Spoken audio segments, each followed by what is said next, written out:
13ই জুলহজ 31শে মে। বাংলাদেশ বেতার, সিলেট। সংবাদ পড়ছি শ্যামলী দাস। প্রলোভনের মুখোশ উন্মোচন করি, তামাক ও নিকোটিনের আসক্তি প্রতিরোধ করি। এই প্রতিপাদ্যকে সামনে রেখে সারা দেশের মতো সিলেটেও আজ পালিত হবে বিশ্ব তামাক মুক্ত দিবস।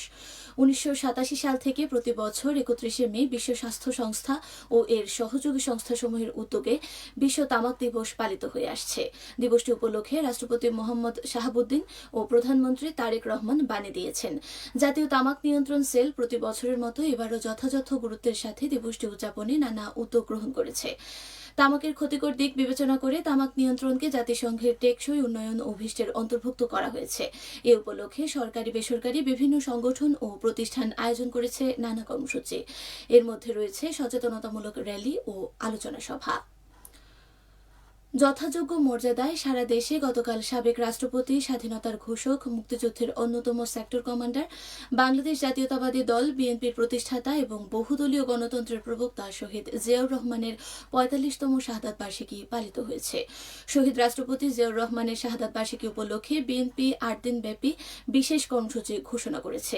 এছাড়া শাহাদাত বার্ষিকী উপলক্ষে 2 দিনব্যাপী কর্মসূচি ঘোষণা করেছে সিলেট মহানগর বিএনপি।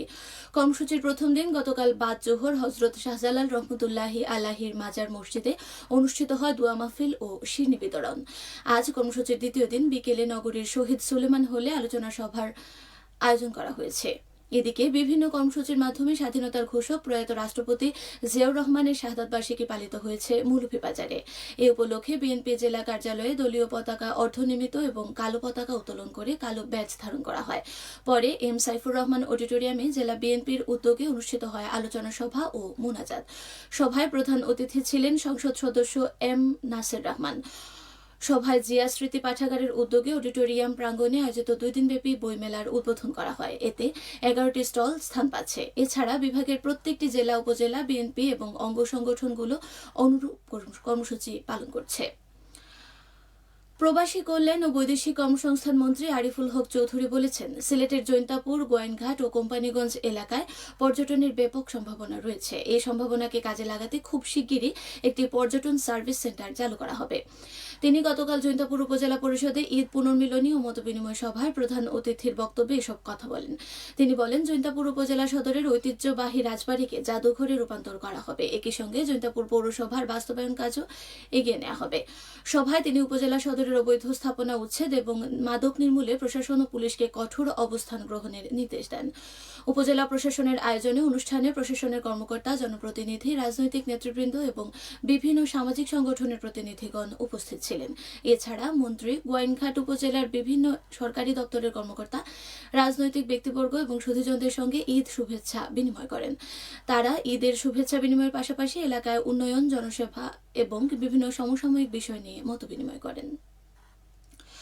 পবিত্র ঈদুল আজহার টানা ছুটিতে প্রকৃতির টানে সিলেটের চা বাগানগুলোতে নেমেছে পর্যটকদের ঢল। নগরীর লাকাতোড়া, মালনীছড়া, খাদিমনগর চা বাগানে ভিড় করেছেন হাজারো দর্শনার্থী। পরিবার পরিজন ও বন্ধুদের সঙ্গে সবুজে ঘেরা চা বাগানে সময় কাটাতে সকাল থেকে সন্ধ্যা পর্যন্ত পর্যটকদের উপস্থিতিতে মুখর হয়ে উঠেছে পুরো এলাকা। গতকাল ঈদের তৃতীয় দিন বিকেলের দিকে চা বাগানগুলোতে উপচে পড়া ভিড় দেখা যায়। অপরদিকে চা বাগান ছাড়াও সিলেটের অন্যান্য স্পটগুলোতেও দর্শনার্থীদের পরিবার পরিজন নিয়ে ঘুরতে দেখা গেছে। সিলেটের বিছানাকান্দি, রাতারগুল, জাফলং, খাদিমনগর জাতীয় উদ্যান, লালাখাল, পান্তুমাই ঝর্ণা, ভোলাগঞ্জে সাদা পাথর quarry, Dreamland park, adventure world সহ সবগুলো পর্যটন এলাকায় বিপুল মানুষের উপস্থিতি ছিল লক্ষণীয়। ঈদের ছুটিতে প্রকৃতির লীলাভূমি হিসেবে পরিচিত পর্যটন জেলা মৌলভীবাজারে বিভিন্ন দর্শনীয় স্থান দেখতে মানুষের সমাগম ঘটে। কমলগঞ্জ এবং শ্রীমঙ্গলের নয়নাভিরাম শতাধিক টিলাঘেরা সবুজ চা বাগান, লাউয়াছড়া জাতীয় উদ্যান, মাধবকুণ্ড জলপ্রপাত, হামহাম ঝর্ণাধারা, মাগুরছড়া খাসিয়া পানপুঞ্জি, মাধবপুর লেক, মিনি চিড়িয়াখানা, বিখ্যাত নীলকণ্ঠ চা কেবিনের 7 রঙের চা সহ পর্যটন স্থানগুলোতে পর্যটকরা ঈদের ছুটি কাটাচ্ছেন। এছাড়া হবিগঞ্জের চুনারুঘাটের সাতছড়ি জাতীয় উদ্যান ও গ্রিনল্যান্ড পার্ক, রিমা কালেঙ্গা অভয়ারণ্য পর্যটন স্থানগুলোতে পর্যটকরা ছুটি উপভোগ করছেন। সুনামগঞ্জেও বিভিন্ন পর্যটন স্পটে পর্যটকদের ভিড় লক্ষ্য করা গেছে। পর্যটকদের নিরাপত্তা দিতে পর্যটন পুলিশের পাশাপাশি আইন শৃঙ্খলা রক্ষাকারী বাহিনী ও প্রশাসনের পক্ষ থেকে নেওয়া হয়েছে বাড়তি নিরাপত্তা ব্যবস্থা। এবারে শুনুন কৃষি সংবাদ। চলতি মৌসুমে লিচুর বাম্পার ফলন হয়েছে মৌলভীবাজারে। পাকা, আধা পাকা, রসালো এই ফল এখন ঝুলছে গাছে গাছে। মৌসুমের শুরুতেই ব্যাপকভাবে এই ফল বাজারে উঠতে শুরু হয়েছে। চাহিদা বেশি থাকায় কেনা বেচাও ভালো হচ্ছে। পাহাড়, টিলা আর সমতল ভূমিতে সারিবদ্ধভাবে একের পর এক লিচু ফলের গাছ পাকতে শুরু করায় মৌসুমের শুরুতেই গাছ থেকে লিচু নামাতে ব্যস্ত সময় পার করছেন চাষিরা। আর পাইকাররা এসব ফল কিনে নিতে প্রতিদিন ভোর থেকে জড়ো হচ্ছেন বাগানগুলোতে। জেলার ৮৮টি মিশ্র ফল বাগান সহ ৩৪৭ হেক্টর জমিতে বাড়ি ২, বাড়ি ৩ ও বোম্বাই জাতের লিচু চাষ করা হয়েছে। সবশেষে আবহাওয়া। আজ বেলা ১টা পর্যন্ত পূর্বাভাসে বলা হয়েছে সিলেট সহ পার্শ্ববর্তী এলাকার জন্য কোনো সতর্কবাণী নেই এবং কোনো সংকেতও দেখাতে হবে না। আজ সিলেটে সূর্যোদয় হয়েছে ৫টা ৩ মিনিটে এবং সূর্য অস্ত যাবে সন্ধে ৬টা ৩৭ মিনিটে। সংবাদ শেষ হলো। আমাদের পরবর্তী স্থানীয় সংবাদ প্রচারিত হবে দুপুর ১টা ৫ মিনিটে।